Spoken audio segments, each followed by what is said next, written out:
Hi, I'm Jarrett Fuller. Welcome to Scratching the Surface.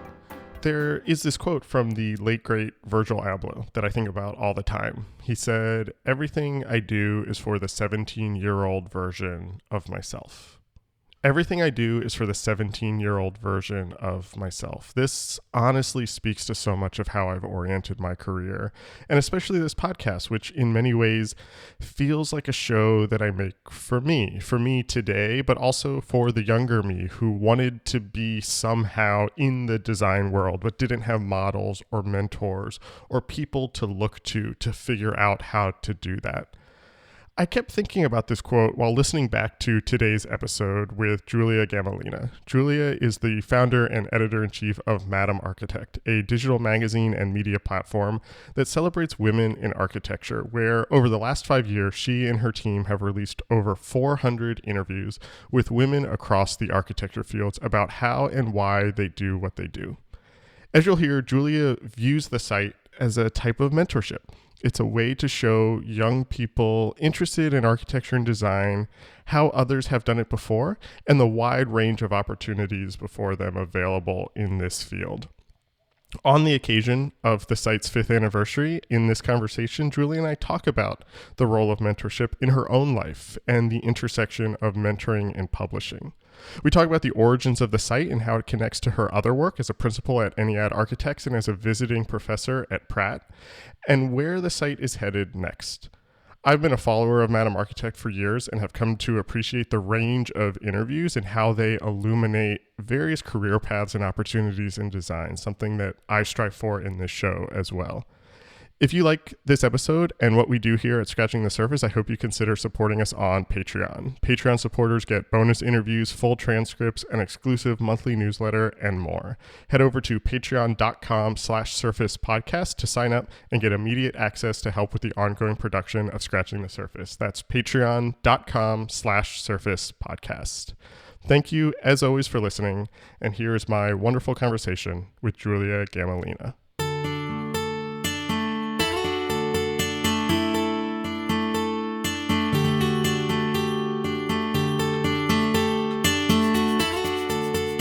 How do you start interviews usually when you do these? Do you always have a sort of similar first question that sort of tell me about your background? Do you sort of have a way in when you're talking to somebody? I just go right into let's start from the beginning. We're going to go way back. I kind of lead it up for them. And with my tone, I think with my tone and also the phrasing, I let them know that we're really starting or from the very beginning. And yeah, it's always the same. But I feel like the best part about that is people know their history so well and like their childhood is so foundational and so ingrained in their brain that it's a good warm-up. What's your prep like when you're preparing to interview somebody? Do you sort of know about their childhood when you ask that first question, or are you sort of going to that completely blind? Usually completely blind. This kind of thing, first of all, like in design media, there aren't a lot of personal stories, or there were not, before. So anything I would look that's been published before a Ennead Architect interview was published probably doesn't include that. Maybe sometimes, maybe it's glazed over a little bit. So it's a balance because I do want to ask pointed questions.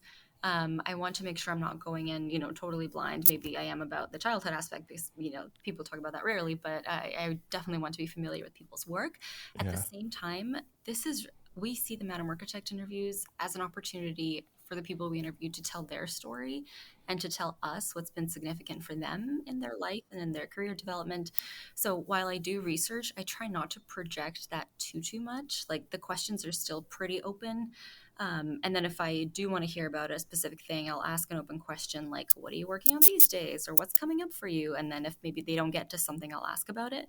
But I really do, I want to encourage them to tell their own story and tell us what's important to them and significant for them. I realize it's weird to ask my first question to you is about what your first question is when you do an interview. But to me, I don't always ask the same first question. Okay. And I spend a lot of time thinking about what that first question is going to be because it will set up things that I am interested. I wanted to set up nicely things that I am interested in talking about later, or a way to sort of set the tone for the conversation. And I'm the reason I asked sort of how you think about starting these interviews in the research is because I've noticed over, and we can talk about the history of Madam Architect in a Mm-hmm. second, but in reading a bunch of the interviews that you've done over the last couple of weeks and thinking about you and thinking about the site and this conversation, you do have beats to the interview. There are some similar questions, but they do turn in different ways. It's very conversational still, and I'm curious how asking that sort of personal story first, how does that change or not change subsequent questions, or how do you sort of let that guide where the conversation's going to go? Mm.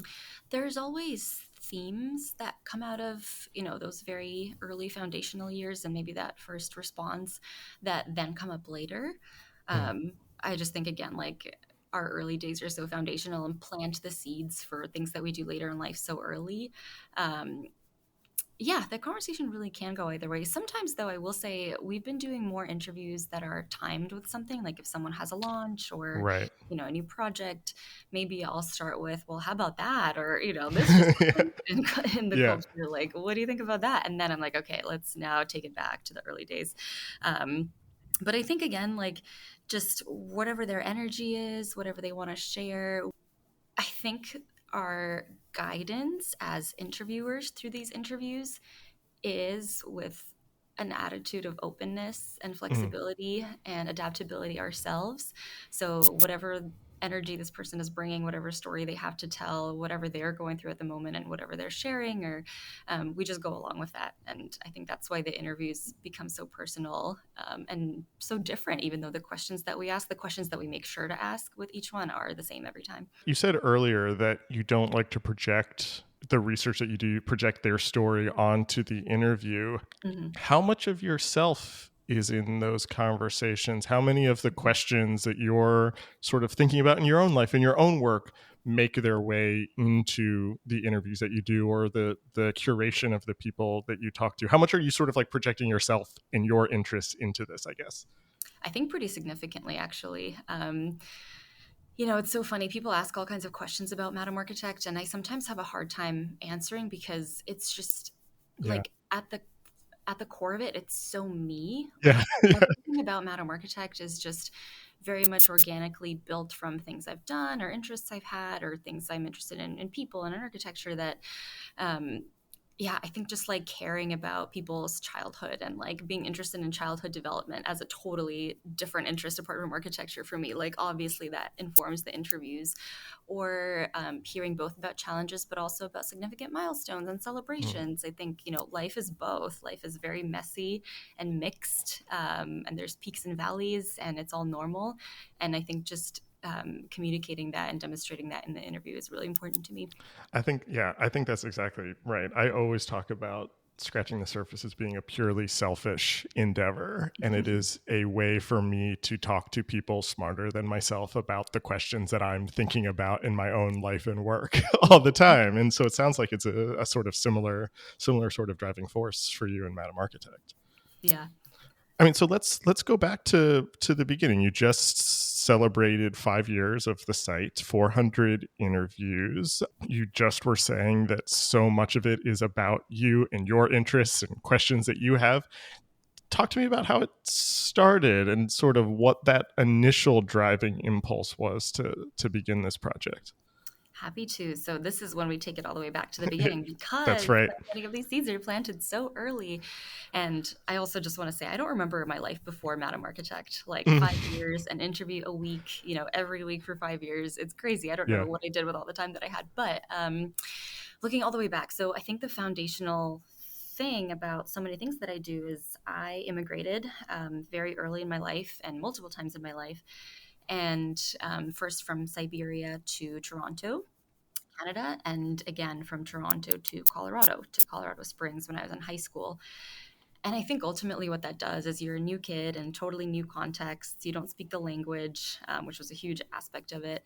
And, there was no like system of people and Mm. resources that we were tapping into, my family and I. We were kind of arriving cold, and maybe we Mm-hmm. had some friends of friends who maybe told us like which real estate broker to talk to. But I didn't really grow up with grandparents after a certain point, or aunts and uncles or cousins. There was no built-in system of people of that community that it takes a village to raise a child kind of thing. So, and with that, my mom sat me down very early when we arrived in Canada and said, sweetie, like, I'm your mom. Obviously, I'm going to do everything I can to support you and guide you, but I'm also new here. I don't speak English. I've never taken the SATs. I've never applied to North American universities or Mm-hmm. Right. to jobs. And so when it comes to your career, or when it comes to your academic advancement, and then ultimately your career advancement from that, I'm just not your best resource. I'm not even like, I might not even be a resource for you. So she encouraged me to talk to my teachers very early on, or, to have some other resources. So I did. I was very close with my teachers all through like elementary school, middle school, high school, and then again in college with my professors. And that has always served me really well. And those conversations expanded to much larger conversations about life and, pay and, you know, just all kinds of things that you grapple with as a professional. So I say all this because when I then moved to New York City, which was another huge dream, I think more than being an architect, Uh, I just wanted to be a professional in New York City. I watched all the movies, all the coming of age stories, and and that's what I yeah. wanted to do. Yeah. So I came to New York and had a very rude awakening in realizing that system of mentorship that I relied on so heavily in school, that was so readily available with professors and teachers and stuff, was completely gone. Right. And ultimately, when you're working at a company, um, no one's going to be looking out for you just because you're there and they need to. Like, it's a different system, right? They need to benefit from you being there, and you need to benefit from from being at this company too. It's very much a two-way street, but just the dynamic is different. The dynamic of support and mentorship becomes something else. And but apart from that, I was working at much smaller boutique companies when I was first starting out. And, I'm an Ennead now, and we have a wonderful mentorship program where we do a little bit of matchmaking of people and what they're interested in, and matching them up with senior leaders and whatever that area of interest is. And it's great.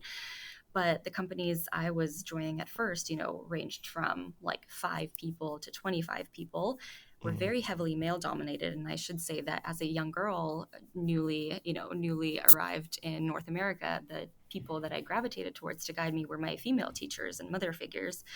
And again, so like the male domination, the whole system of mentorship being different, all of that led me to find mentorship elsewhere in the city. I was out and about all the time, going to all kinds of networking things, and thankfully found Architects, which was started by a former professor of mine, Nina Friedman. And they had really wonderful women in architecture mentorship programs where I met some of these mentors, realized how much I was benefiting from advice they were giving me and guidance. And at some point I just said, you know what, I really need to share this. This is so amazing for me. It's very energizing. I'm like skipping to work the days after I meet with them because I'm so excited for the first day of the rest of my life in my Mm-hmm. career. And yeah, I just really wanted to share it. I wrote for Architects' online journal. I did a few interviews offhand, and then did a guest series, called that guest series Madam Architect. And Okay. at some point, it became really clear that Madam Architect needed to be an entity and a project of its own. Had you ever done any interviewing like that before, or sort of structuring conversations to get this type of information from somebody? How did you learn that skill? It's funny you ask that. So I watched a lot of YouTube interviews Okay. to learn English, and honestly to get over some social anxiety I had as a new kid. Uh, Often I would just watch like David Letterman and Seth Meyers and Stephen Colbert and how they interviewed, and for fun and like all the time. And when I was procrastinating on homework in high school, I would watch a bunch of their interviews. that's So so I did funny. that. But actually, it's funny because I had an interview experience in the profession even before, Madam Architect interviews or mentorship interviews, which was when I was working in design. I was designing headquarters for a newly formed company in Los Angeles, Mm. and we, the leadership team, were required, not required, but the first stages of this design was that we were interviewing all the members of the C-suite in this newly formed company on their Hmm. background, their vision for this company, what they wanted it to be, what they wanted the space to be. So I probably did between 3 and 5 interviews. One of them was at the home of the CEO, who's this like amazing art collector in Soho. Um, and just there was something there. I remember being like, this is my favorite part of anything I've done so far in the field. And how can Yeah. I do it more? Yeah. I have to say it's so funny. I mean, David Letterman to me has always been a big hero, and I would always watch his show, and I wanted to be him when I grew up, and I think like this podcast is the closest I'll be to that, and so it's so funny to hear a sort of similar uh, method of learning interviews because I feel the Yeah. same. I feel that the same way. But what's interesting is when I was watching them, all the interviewers were male. David Letterman, again, Steve Myers, Yeah, Stephen Colbert, Jimmy Fallon, Jimmy Kimmel. yeah. And the guests that I was often watching were women because Uh, I was, again, like a teenage girl trying to figure out how to not have social anxiety and how to just like talk to people at parties. And so I was watching interviews of like David Letterman with Jennifer Lawrence or like with right, Robin right. Thornton or something.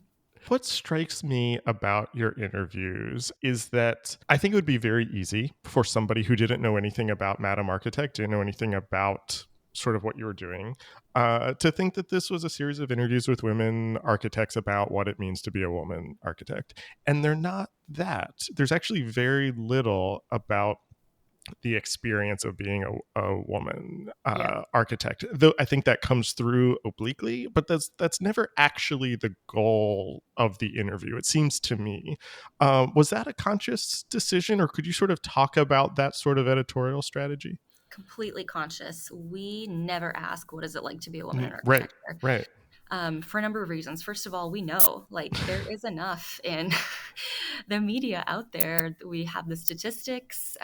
We've read the articles, the op-eds. We know what the situation is, so we don't need to continue to hammer in. I mean, in some ways we do, but Madam Architect is not that place.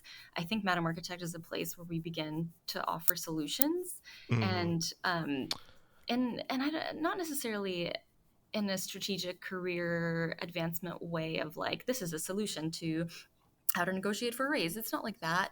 It's a solution to this idea of where all the female architects, and it's like, here they are, and here they are talking about their careers and being an architect. And really, that's what the interviews are meant to be. It's not about what is it like to be a woman in the field. Is like, what they're meant to be is, um, how has it been for you to become an architect, to be an architect, to Right. create the work that you're doing, to build your career, to build your family, whatever it is that you want to build and integrate into your life.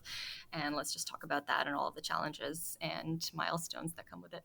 You've talked a lot about Madam Architect as being a form of mentorship. You talked about, just in this conversation, you've been talking about the value of mentorship in your own life and Mhm. career.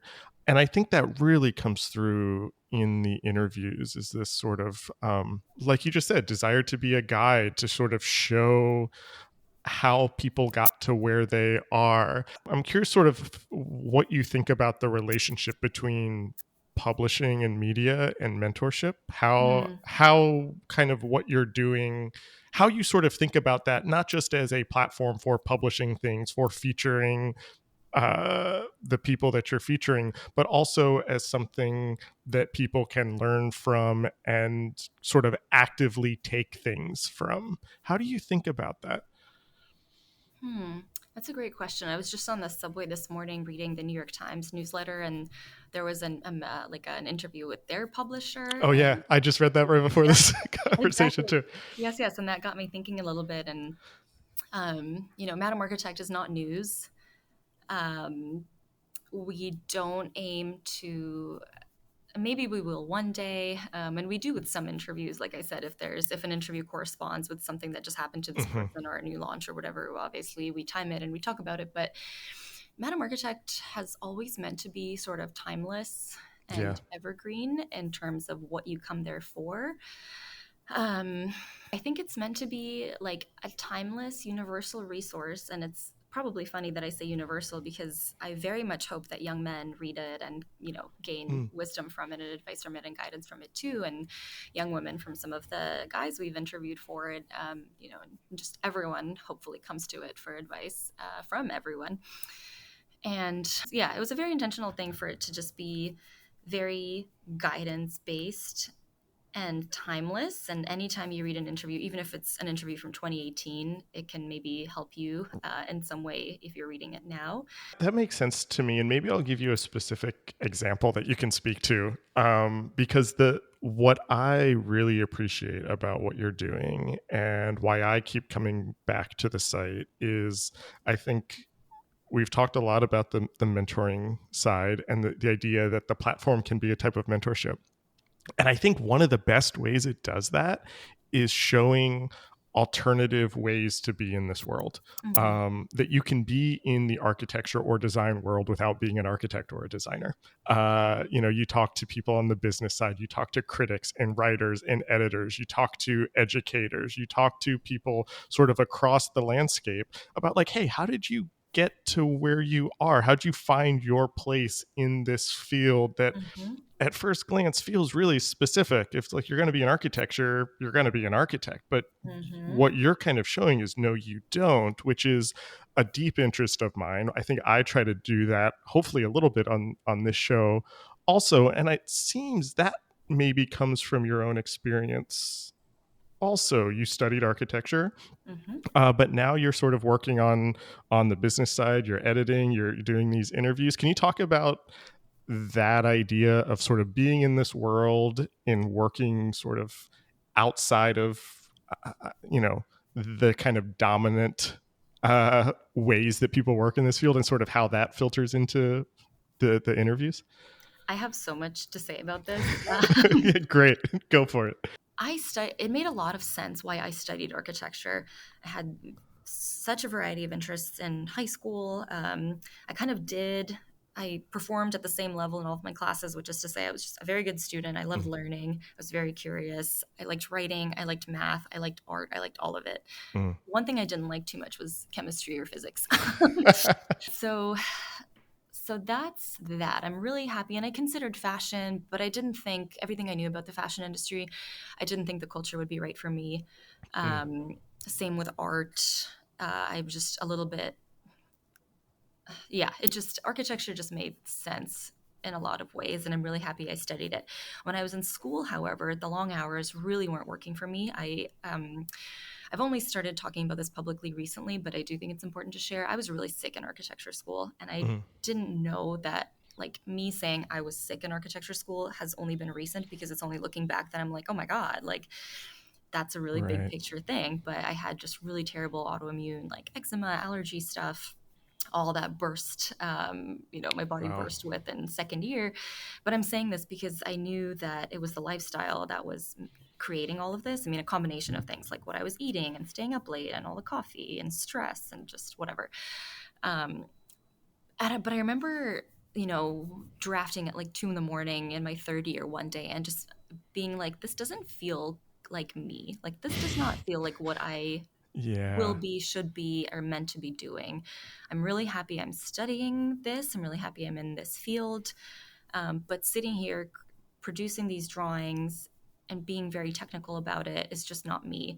And I didn't articulate that in such a way to myself, but you can feel it in your Hmm. body. Like, Hmm. people often talk about feeling things in your body. So I kind of knew that. I kind of knew maybe midway through architecture school that an architect and striving to be a star architect, or Uh-huh. the Yeah. things that people strive for when they go to architecture school and look at the beacons of success that are out there. I didn't see that being my life. And someone said to me towards the end of architecture school, I think you're in the right stadium, but you quite haven't found your seat. And that really resonated with me and was really true. I think the world of architecture is really good for me. I have family history in construction. My grandmother has a photo of her in a hard hat on a construction site. Grandfathers, my dad's a structural engineer. Like, it's kind of in my blood, um, but obviously, I'm all of us are born with extra things and apart from our families. So yeah, when I came to New York, always wanted to be in New York, was so happy to be here again, was very happy to be a professional here, knew that I wasn't going to be a professional in law or medicine, or fashion or tech. But this is the other interesting thing that I wanted to mention, is that people talk about, I work in fashion. and that's their identity, and they work in fashion, but they're not necessarily fashion designers. They can be in fashion PR, they can work Right. for a fashion magazine, they can be on the sales side, but ultimately they work in fashion, and that's what people kind of digest them as. Same within tech, people say I work in tech. Well, that Hmm. can be on the accounting side, software development, whatever it Right. is. People don't really talk about that in architecture. There's not, this aura associated with I work in architecture that is in that same vein, and I wonder why. I mean, I think I know why. I think it is because if you're taught that if you're an architecture, you're an architect. And through my journey of figuring out exactly what I'm meant to be doing in architecture and with architecture and with the knowledge that I have, I've really paid attention to all the different professionals in an office and all the professionals I was meeting in the world when I was out and about, and consultant meetings. And my favorite parts of working on projects were the big client meetings where Mm. all the consultants show up and everyone talks to the client about the progress of the building. And those were so energizing and so interesting to me, just very intellectually interesting, seeing all the different pieces of it and the ecosystem. That I just have such deep respect for all kinds of professionals in the industry. I mean, not even all kinds, just all. Everyone has a huge role that they play. And I think that's really, really, really important for architecture students to know. Also, because you're so young when you major in Yeah. architecture, right? Like people go to liberal arts colleges and study political science and then become magazine editors, or study physics and then end up in tech or something. And that's so normal and so healthy. And I want that to be the same thing for students that pursue an architectural education too. I love everything that you just said there, and I really relate to that also. So you had this moment when I think you said you were third year, Mm-hmm. sort of thinking this isn't me, and you had a mentor say you're in the right stadium, you haven't found your seat. What was the first job that when you moved to New York? What were you doing right after you graduated? I was doing design. I worked, Okay. I had a summer internship that unfortunately did not end up in a full time position, just overhead things and financing things. And that's what happens when it's a firm of four. And then I worked with Studio V Architecture here in the city. But as on the design side. On the design side, I was on the design side. So I've been out of school now for 10 years. I've so far been on the design side for half of that. Okay. And then Madam Architect and everything else for the other five. So, I mean, the reason I ask that is I want to hear about how you found your seat, or how you Mm, continue to find your seat in the stadium. And like I said, I relate to your story in that I think, yeah. I'm like a couple years older than you, I guess. Remembering graduating, thinking, oh, I'm going to be a designer. I want to be a designer. Hmm. And then working as a designer and just like hating it and thinking Yeah. like, oh, everything I work, and it's only in the last couple years that I've sort of realized, or at least have come to accept that, oh, my place in here is maybe not like running a studio. Hmm. It's something that's like a dream that I held on to for longer than I should have. Hmm. Even though I was doing all this other stuff and was really successful at all this other stuff, there was still Hmm. this like, well, this is just like placeholder until the real Hmm. stuff happens. Tell me about that for you. How is that this Yeah. last 10 years been like? So I came to New York. I knew I wanted to be a professional in New York. I knew I wanted a career. That's always been programmed. I think also from, my mom and immigrating, we came with very little. And my mom, set into me this idea that any sort of upward mobility and anything I wanted in this life, be it buy a house or, travel or whatever, I would have to work for. There was just nothing, no resources that were there to rely on for that. So I've just been programmed to be like, okay, career, career, career. Mm-hmm. Knew I wanted a career, knew I wanted a significant career because so much of my identity was tied into academic success, whatever, which is fine. And I'm very, very happy about that. But the other thing is I knew that the world I was entering into, again, like, and the role I was in, maybe it wasn't totally natural. So I had a very rigorous self like exploration Mm. period where I was reading all kinds of articles about how to figure out what it is that you want to be. I was on reading articles on Fast Company. I was on LinkedIn, and it's very early days. Yeah. I bought all the books of like how to steal like an artist. What else? Like creatives 24-hour routines. And I was journaling a lot. One of the other things I hadn't mentioned yet, but it's very key to Madam Architect and me and, everything that I'm doing today is that I always wrote a lot. Mm. Had a diary since I was a tiny kid in Russia. It's actually really cute to look back on like the Cyrillic Oh, I bet. handwriting. but I always journaled. I journaled all through college, trying to figure out what my thesis was going to be about and what I was going to do after and what I should Mm. focus on. And that continued in my between my early to mid 20s of like, what do I want to be? What do I want to do? What do I like? Da da da. And what I would do is try to pay attention throughout the day of moments when I felt happy and excited and moments where I was kind of lethargic and maybe dreading it. Mm. Um, and I was writing in my journal all the time. I liked this. I didn't like that. This was cool today. This felt good today. This did not feel good today. And I realized that I loved writing emails. I'm so precise and careful with my emails, probably in the way that you should be with your drawings when you're a designer. Ah, I cared uh-huh, more about the email correspondence and the communication and the meetings. uh-huh. So that was a big clue. But yeah, I was like coming home most days and like getting to my desk and journaling about just my like trying to find what it is that I wanted to do and that I liked. And the other exercise I did a lot, which actually I really recommend to anyone, is anyone I admired. I would go on LinkedIn and find their bio and how they Yeah, described what they did. And yeah, I would try to write it for me, like in their format.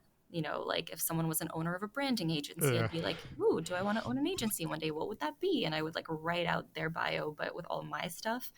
And that actually, I think, really helped get some gears turning. Yeah, we're so similar. I did that. I did that exact same thing. So much, very rigorous.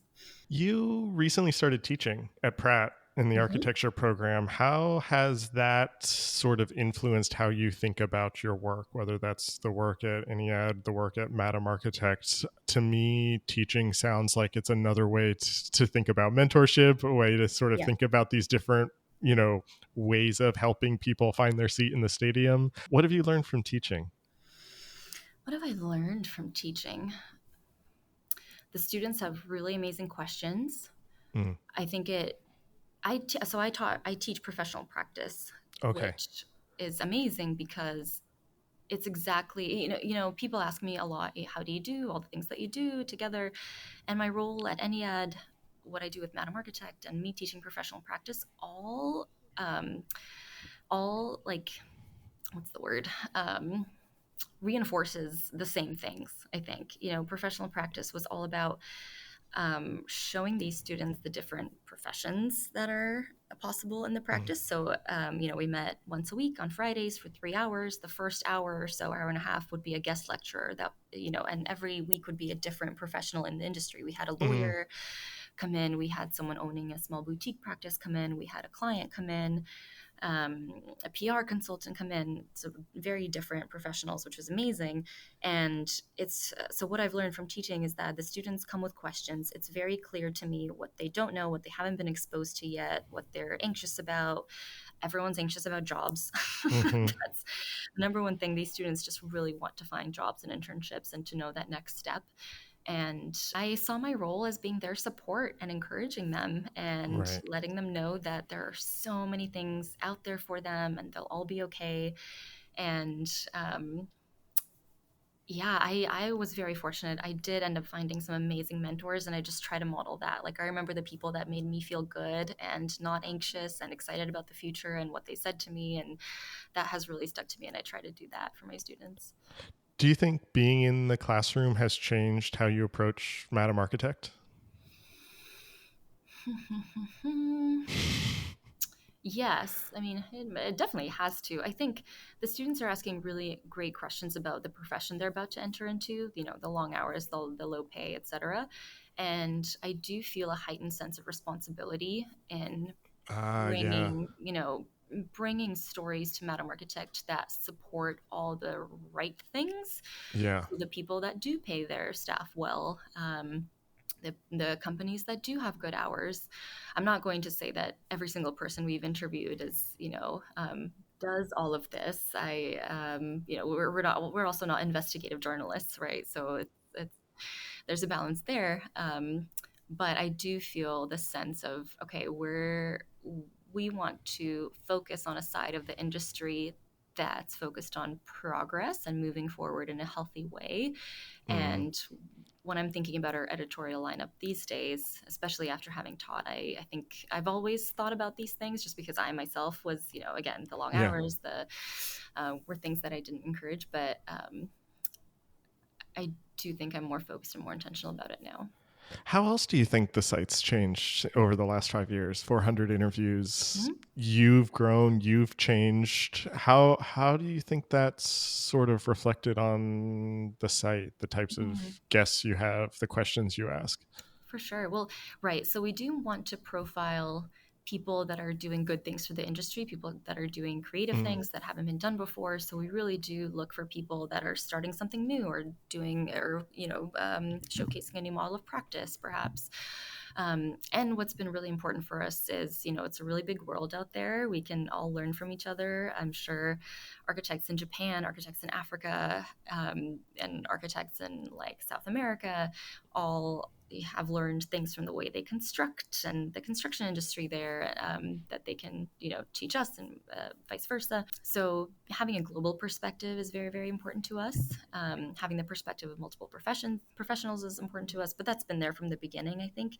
Hmm. The other thing I want to make sure I mention about Madam Architect is the interviews are really the heart and soul of it, the 400 interviews, the feature interviews, but we have so much other content Right. that I think also informs who we pick to interview for the features. We have a day in the life column where we focus on daily routines, and those are absolutely fascinating because Hmm. that's where you really hear about the like, this is how I integrate all that I can into my day. Which sounds too grindy. That sounds like, every day is a hustle, whatever. But it's just, integrating all the things that you want in your life into your life on the scale of a day. We have an expert column, which touches on something you mentioned earlier about, we don't ask what it's like to be a woman. But I did notice that around the time Madam Architect was getting started, there was that whole idea of diversity on panels, not diversity panels, which speaks to this idea that women are often asked to talk about the experience of being a woman in the industry, right? They're not, if you need a technical expert or there's a panel on a very specific technical subject, sometimes I was noticing that women weren't represented as much on there, even if they were maybe the best expert in that area in the field. And so we Hmm. started the expert so that women could write about their research and design interests without any, without other elements that maybe they're often associated within the industry, which has been really important for us. We have a historical column, we have a design critic, so we also share a female perspective in all these different ways.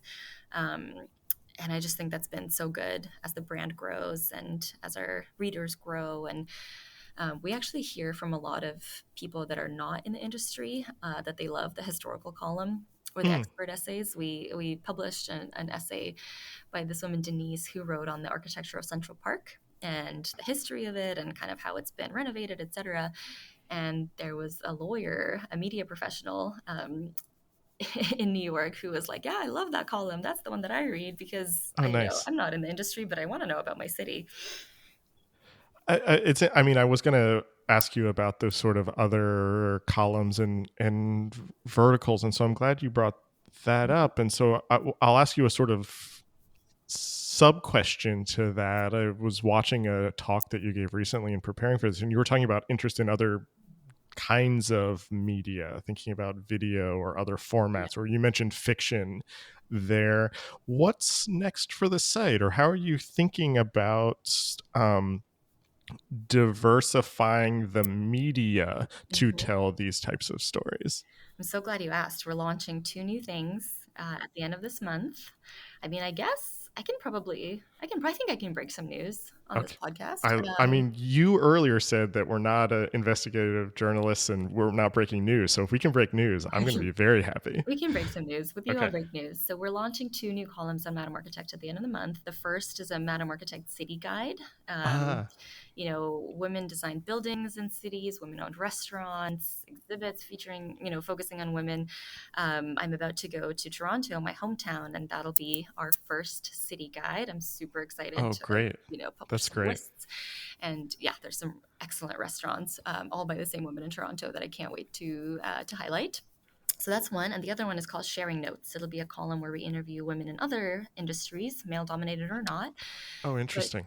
just on ways, I think for male dominated industries, for other industries like the legal industry, I think has achieved equity relatively quickly, definitely compared to architecture. The medical industry achieved it very quickly earlier.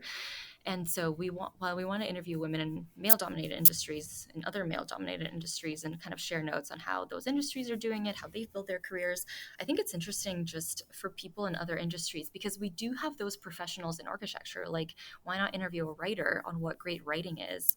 Yeah. Which is definitely a resource that is very helpful for architects, or a therapist on how to manage stress. Again, very Yeah. probably Yeah. very good for architects to read about. So I'm super excited to bring those resources too. Let me ask you two more questions Okay. before we wrap up. I'm curious, sort of your thoughts on architecture and design media generally, and maybe perhaps how Madam Architect fits in there. Mhm. Um, what's missing from how we're talking about architecture and design today? What do you want to see more of? I'm asking you a bunch of questions. You can answer these sort of however you want, or Mhm. ignore the ones you don't. How does Madam Architect sort of counter dominant media? I'm sort of in, I guess, like broadly, I'm interested in sort of your thoughts on the landscape Yeah. of, sort of design and media publishing right now. Definitely. So one of the reasons I started Madam Architect also is because when I was growing up, before I had met mentors, when I was new to cities, I was reading 17 and Teen Mm, Vogue, and those were my guides, and those were very good guides, and I got a lot of advice and encouragement from publications like this. One thing I did notice, however, especially when I decided to go to architecture school, was that they hardly ever featured architects. I maybe mm, saw in all of the 17 magazine hard copies I still have, and Teen Vogue, all of that, I saw maybe like one architect featured over a mm, period of years, which was very disheartening. And then on the other side, for architecture media, when I was also reading it at the time, my dad had the wherewithal to get me a subscription to Architectural Record in high school, so I started nice. reading that very early. They weren't telling personal stories, and of course, Uh, I wasn't seeing a lot of women represented there. Period. So I did feel like there was this missing middle of what general women's interest magazines focused on for architects, and then what architecture media focused on, but it wasn't really focusing on people. And I think Madam Architect has really done that. I was also very intentional about that. However, I don't think that architecture media or design media needs to do less of what it was doing. I think it's very important to show projects and news and highlight things regarding labor practices and the climate crisis and things like this. So I think that definitely needs to keep going. I'm really happy we have the resources that we do, and from things like Record to Architects Newspaper to Dezeen. I mean, there's mhm, I mhm, think all are wonderful and necessary and different. mhm. And then plus Madam Architect, then you have a more complete package. I think in terms of what's missing, there are a lot of really good writers that are architects. I think the stereotype is that architects are not good at writing, but I know so Yeah. many that are. And I want more op-eds, more personal essays. I would just love to hear, yeah, would just love to see more personal essays and personal takes on things. My last question is the question I use to end all of these. I'm curious what you're reading right now. Ooh, I'm reading.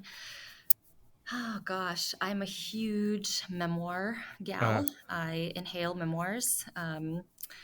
So I'm reading Stray by Stephanie Danler. Stephanie Danler did a really interesting thing where she spent a decade in the restaurant industry, and kind of counter to Anthony Bourdain's Kitchen Confidential, she mm, wrote a coming of age story, a novel of a young woman coming of age in the restaurant industry, and the underbelly of it. So she did that first, and then she wrote a memoir, which is excellent. And she's writing two more things that I can't wait. I think it's called Spain and Smog. But anyway, so Stray, wonderful memoir. And I'm also reading Ladies Get Paid. nice. Very on brand for this conversation. Very on brand for us, Actually, yeah. Julia, thank you so much. Congratulations on 5 years and 400 interviews. Believe me, I know that the type of work that goes into doing that. And so congratulations on everything. And thanks for this really nice conversation. Thank you so much for having me, Jarrett. It's been so much fun. This episode was recorded on May 15th, 2023. Our theme music is by Andy Borgasani. We're on Twitter and Instagram at Service Podcast. You can support the show on Patreon and find previous episodes wherever you get your podcasts and at scratchingthesurface.fm. Thanks for listening.